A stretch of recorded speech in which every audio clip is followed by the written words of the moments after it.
Epstein files എന്ന് പറയുന്ന ഒരു ഏതാനും ഫയലുകൾ, ഏതാനും എന്ന് പറഞ്ഞു കഴിഞ്ഞാൽ ലക്ഷക്കണക്കിന് ഫയലുകളാണ്. അത് ആ ഫയല് ഒരുപാട് പേരുടെ ഉറക്കം കെടുത്തിക്കൊണ്ടിരിക്കുകയാണ്. അപ്പോൾ അതിനകത്ത് പേര് വരിക എന്ന് പറഞ്ഞു കഴിഞ്ഞാൽ വളരെ ബുദ്ധിമുട്ടാണ്. അത് ആരുടെയൊക്കെ പേരുണ്ടെന്നുള്ളതിനെ കുറിച്ചൊന്നും ഞാൻ പറയുന്നില്ല. ഒരുപാട് പേരുടെ പേര് വരുന്നുണ്ട് കേട്ടോ. അതിനകത്ത് പിന്നെ നമുക്കിടത് പറയാവുന്നത് ബിൽ ക്ലിൻ്റൻ്റെ പേര് അതിലുണ്ട്. അപ്പോൾ ഈ അതുപോലെ തന്നെ സക്കർബർഗ് എന്ന് പറയുന്ന ഫേസ്ബുക്കിൻ്റെ സ്ഥാപകൻ, അയാളുണ്ട്. ഇത് തുടങ്ങിയിട്ട് പിന്നെ ആൻഡ്രൂ രാജകുമാരൻ, അതായത് നമ്മുടെ ഇപ്പോൾ ഇംഗ്ലണ്ടിലെ രാജാവിൻ്റെ അനുജൻ, അടുത്ത കിരീടാവകാശിയായിരുന്നു. അയാളുടെ പേര് വന്നതോടുകൂടി, അയാൾക്കെതിരെ നടപടികളൊക്കെ വന്നതോടുകൂടി, പേരുദോഷം വന്നതോടുകൂടി രാജകുമാരൻ എന്നുള്ള സ്ഥാനം ഇയാളിൽ നിന്ന് മാറി എടുത്തു മാറ്റി അയാൾ ഇനി കിരീടാവകാശി അല്ല എന്ന് വന്നു. ഇപ്പോൾ ചാൾസ് രാജകുമാരൻ രാജാവിൻ്റെ അനുജനാണ് ആൻഡ്രൂ. അതുകൊണ്ട് ആൻഡ്രൂ അങ്ങനെ തഴയപ്പെട്ടു. അപ്പോൾ ഇയാൾ ഈ എപ്സ്റ്റീൻ എന്ന് പറയുന്ന ആളാരാണെന്ന് ചോദിച്ചു കഴിഞ്ഞാൽ 1953 ആണ് അയാൾ ജനിക്കുന്നത്. അത് ന്യൂയോർക്കിലാണ്. ഒരു അതായത് വളരെ വലിയ ആയിരുന്നു അയാൾ വലിയ ധനകാര്യ വിദഗ്ധനുമായിരുന്നു. അങ്ങനെയാണ് അയാൾ ആദ്യം ആ രീതിയിൽ പേരെടുത്ത് വന്ന ഒരാളാണ്. അപ്പോൾ ഈ സമ്പന്നനായ ഇയാൾ ചെയ്ത പണി എന്ന് പറഞ്ഞു കഴിഞ്ഞാൽ എന്താണെന്ന്, ഇയാൾ ഈ വിർജീനിയ ഐലൻഡ്സ് പെടുന്ന ഒരു ഭാഗം, ഒരു ചെറിയ ഒരു ഐലൻഡ് അങ്ങ് വിലയ്ക്ക് വാങ്ങിച്ചു. അത് വാങ്ങിയതിന് ശേഷം, അതായത് 1953 ജനിക്കുന്നത്, ഇതെല്ലാം കഴിഞ്ഞ് അത് വിലയ്ക്ക് വാങ്ങിച്ചതിന് ശേഷം ചെയ്തു വച്ചേക്കുന്ന അത് കഴിഞ്ഞതിന് ശേഷം അവിടെ ഒരു വലിയ ഒരു ടൂറിസ്റ്റ് കേന്ദ്രം പോലെ അവിടെ ഒരു റിസോർട്ടായിട്ട് അതങ്ങ് മാറ്റി. അതായത് വളരെ പോഷായിട്ടുള്ള റിസോർട്ട്, അതിസമ്പന്നർക്ക് മാത്രം വരാവുന്ന റിസോർട്ട്. ഈ റിസോർട്ടിൽ കൊച്ചു പെൺകുട്ടികളൊക്കെ, പ്രായപൂർത്തിയാവാത്ത പെൺകുട്ടികൾ വരെ കൊണ്ടുവന്നിട്ട് അവരെ അവിടെ അടച്ചിട്ടേക്ക്. അവർക്ക് അവിടുന്ന് രക്ഷപ്പെടാക്കത്തില്ല. ഐലൻഡിൽ കൊണ്ടുവന്നേക്കാണ്. അവിടുന്ന് രക്ഷപ്പെടാൻ ഒരു മാർഗം അവർക്കില്ല. എന്നിട്ട് അവരെല്ലാം ഇയാൾ ലൈംഗിക കുറ്റകൃത്യങ്ങൾക്ക് ഉപയോഗിച്ചു എന്നുള്ളതാണ്. ഇയാൾ കണ്ട ആളുകൾക്കെല്ലാം കാഴ്ചവെച്ചു. ഒരുപാട് പേർക്ക്, പലർക്കും അസുഖവും, അതായത് ഈ ലൈംഗിക അസുഖങ്ങൾ പോലും ഇയാൾ സമ്പാദിച്ചു കൊടുത്തിട്ടുണ്ട്. അങ്ങനെ വന്നേക്കുന്ന ഒരു കാര്യമാണ്. ഇങ്ങനെയുള്ള ആരോപണങ്ങളിൽ ഇയാളെ 2008 ആദ്യം ഇയാൾ അറസ്റ്റ് ചെയ്യപ്പെടുന്നത്. 2008 ആദ്യം അറസ്റ്റ് ചെയ്തതിന് ശേഷം ഉണ്ടായത് കാര്യം, 2008 ഇയാൾ അറസ്റ്റ് ചെയ്യപ്പെടുന്നു. ഇയാൾക്കെതിരെ ഉള്ള കുറ്റകൃത്യം എന്ന് പറയുന്നത് പ്രായപൂർത്തിയാകാത്ത കുട്ടികളെ ലൈംഗിക വൃത്തിക്ക് ഉപയോഗിച്ചു, അതിനെ കടത്ത് നടത്തി എന്നൊക്കെയാണ്. അതിലെ ലൈംഗികത്തിന് വേണ്ടി ഈ മനുഷ്യക്കടത്ത് എന്ന് പറയുന്ന വലിയ ഒഫൻസ് ഇയാളുടെ പേര് അന്നേരം എടുക്കുന്നില്ല. ആദ്യം ഇതെടുത്തിട്ട് ഇയാൾക്ക് എന്തെന്നറിയോ, ഇയാളുടെ വക്കീലും അഭിഭാഷകനും അന്ന് സ്റ്റേറ്റ് അറ്റോർണി ആയിട്ടിരുന്ന അലക്സാണ്ടർ അക്കോസ്റ്റ എന്ന് പറയുന്ന ആളും കൂടെ ചേർന്ന്, അയാളുടെ പേര് പറയാനൊരു കാരണമുണ്ട്, അയാളും കൂടെ ചേർന്നുകൊണ്ട് ഈ കേസ് അങ്ങ് ഒത്തുതീർപ്പാക്കി ഒന്ന് രീതിയിൽ തീർത്തിട്ട് ഒരു ചെറിയ കുറ്റം മാത്രമായിട്ട് ഒതുക്കി ഇയാൾക്ക് 13 മാസത്തെ തടവ് ശിക്ഷ, അതാണ് അയാൾക്ക് ആദ്യം കിട്ടിയത്. 13 മാസത്തെ തടവ് ശിക്ഷ എന്ന് പറഞ്ഞാലും വളരെ രസകരമായ കാര്യമാണ്. ഒരു ദിവസം 12 മണിക്കൂർ വെച്ച് ആഴ്ചയിൽ 6 ദിവസം ഇയാൾക്ക് പുറത്തു പോകാം. പിന്നെ എന്തുവാ തടവ്? പിന്നെ എവിടെയായിട്ട് തടവുന്നേ?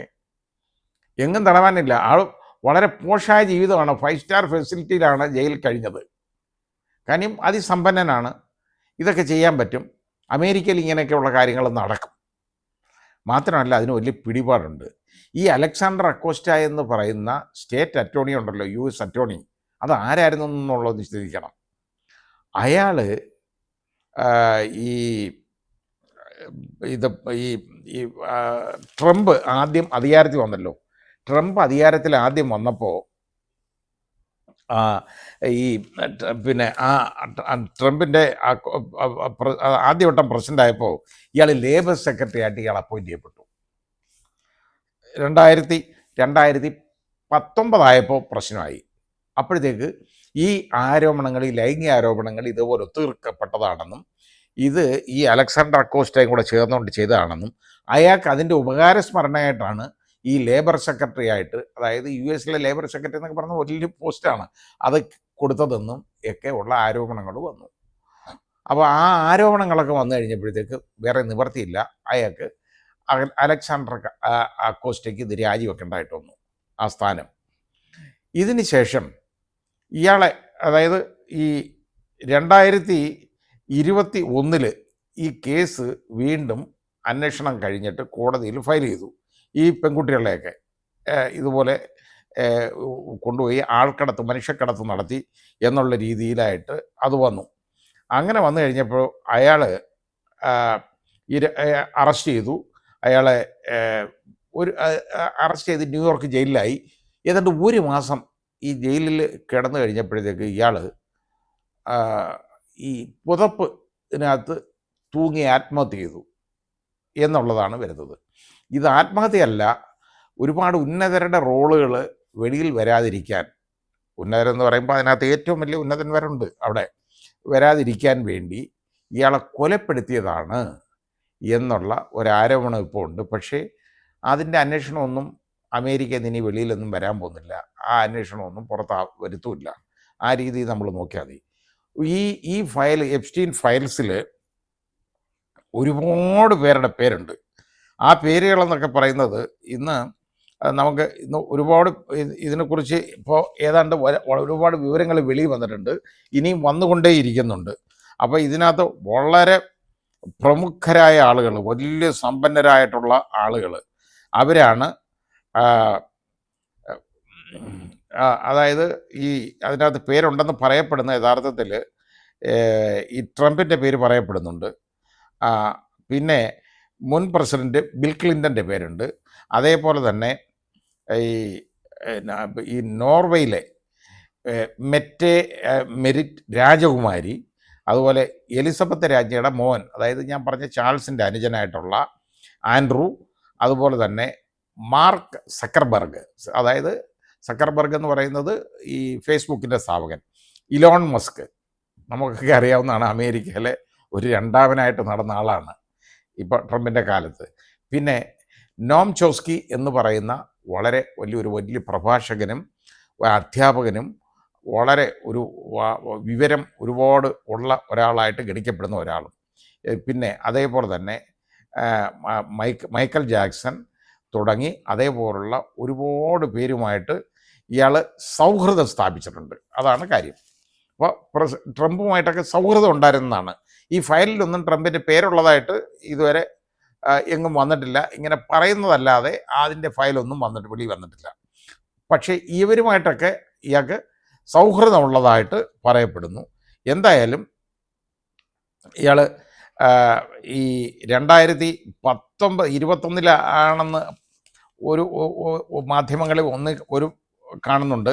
പക്ഷേ 2019 ഇയാളെ രണ്ടാമത് അറസ്റ്റ് ചെയ്യപ്പെട്ടെന്നും അങ്ങനെ അവിടെ രക്ഷയില്ലെന്ന് മനസ്സിലായി, ലൈംഗിക കടത്തടക്കമുള്ള കുറ്റങ്ങൾ വന്നു, രക്ഷയില്ലെന്ന് മനസ്സിലാക്കി ആഗസ്റ്റിൽ അയാൾ ജയിലിൽ ജീവനൊടുക്കിയെന്നും പറയപ്പെടുന്നു.